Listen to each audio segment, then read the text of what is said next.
ಚುನಾವಣೆ ದಿನಾಂಕ ಘೋಷಣೆಗೆ ದಿನಗಣನೆ ಶುರುವಾಗಿದೆ. ಈಗ ಅಭಿವೃದ್ಧಿ ರಾಜಕಾರಣಕ್ಕೆ ಮೋದಿ ಮುಂದಾಗಿದ್ದಾರೆ. 12,000 ಕೋಟಿ ಯೋಜನೆಗೆ ಅಡಿಗಲನ್ನ ಹಾಕಿದ್ದು ದೆಹಲಿ ಅಭಿವೃದ್ಧಿ ಮಾಡ್ತಾ ಇರುವಂತದ್ದು ಕೇಂದ್ರ ಅಂತ ಆಮ್ ಆದ್ಮಿಗೆ ಕೌಂಟರ್ ಅನ್ನ ಕೊಟ್ಟಿದ್ದಾರೆ.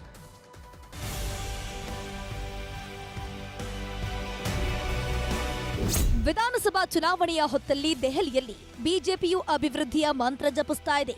ಉತ್ತರ ಪ್ರದೇಶದ ಸಾಹಿಬಾಬಾದ್ನಿಂದ ನ್ಯೂ ಅಶೋಕ್ ನಗರಕ್ಕೆ ದೆಹಲಿ ಮೇರತ್ ಪ್ರಾದೇಶಿಕ ಕ್ಷಿಪ್ರ ಸಾರಿಗೆ ವ್ಯವಸ್ಥೆಯ ಕಾರಿಡಾರ್ನ 13 ಕಿಲೋಮೀಟರ್ ವಿಭಾಗವನ್ನ ಪ್ರಧಾನಿ ನರೇಂದ್ರ ಮೋದಿ ಉದ್ಘಾಟಿಸಿದ್ರು.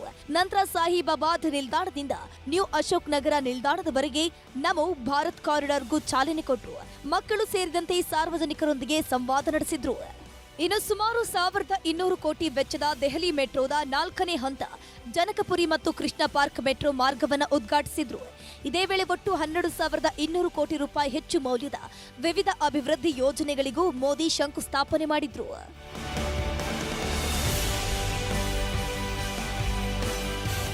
ಇದಾದ ಬಳಿಕ ಬಿಜೆಪಿಯ ಪರಿವರ್ತನಾ ರ್ಯಾಲಿ ಸಮಾವೇಶದಲ್ಲಿ ಭಾಗಿಯಾದ ಪ್ರಧಾನಿ ಮೋದಿ ಸಮಾವೇಶ ಉದ್ದೇಶಿಸಿ ಮಾತನಾಡಿದ್ರು. ದೆಹಲಿಯಲ್ಲಿ ಆಪ್ ಸರ್ಕಾರ ಏನೂ ಅಭಿವೃದ್ಧಿ ಮಾಡಿಲ್ಲ, ಎಲ್ಲ ಅಭಿವೃದ್ಧಿ ಕೆಲಸಗಳನ್ನ ಕೇಂದ್ರ ಸರ್ಕಾರವೇ ಮಾಡಿರೋದು ಅಂತ ತಿಳಿಸಿದ್ರು. जिस आपदा सरकार के पास दिल्ली के लिए कोई विजन ना हो, जिसे दिल्ली की परवाह ना हो, वो दिल्ली के लोगों का विकास नहीं कर सकती.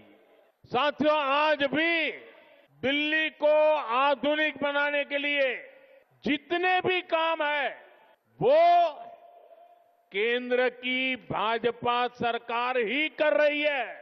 दिल्ली में जो बड़े बड़े प्रोजेक्ट्स हैं, संस्थान और संस्थाएं हैं, उनका जिम्मा केंद्र सरकार के पास है.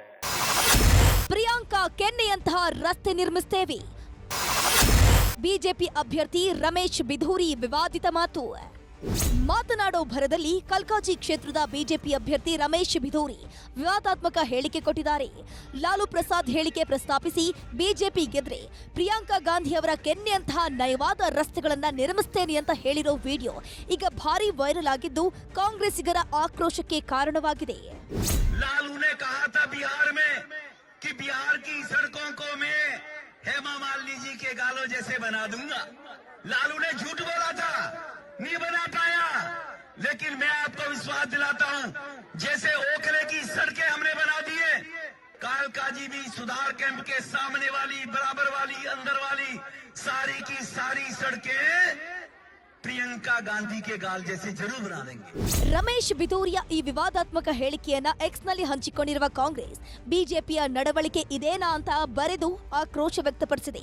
ಇನ್ನು ಪಕ್ಷಾತೀತವಾಗಿ ಆಪ್ ಕಾಂಗ್ರೆಸ್ನ ನಾಯಕರು ಕೂಡ ರಮೇಶ್ ಬಿಧೂರಿಯ ಹೇಳಿಕೆಯನ್ನ ಖಂಡಿಸಿದ್ದು ಕ್ಷಮೆ ಕೇಳುವಂತೆ ಆಗ್ರಹಿಸಿದ್ದಾರೆ.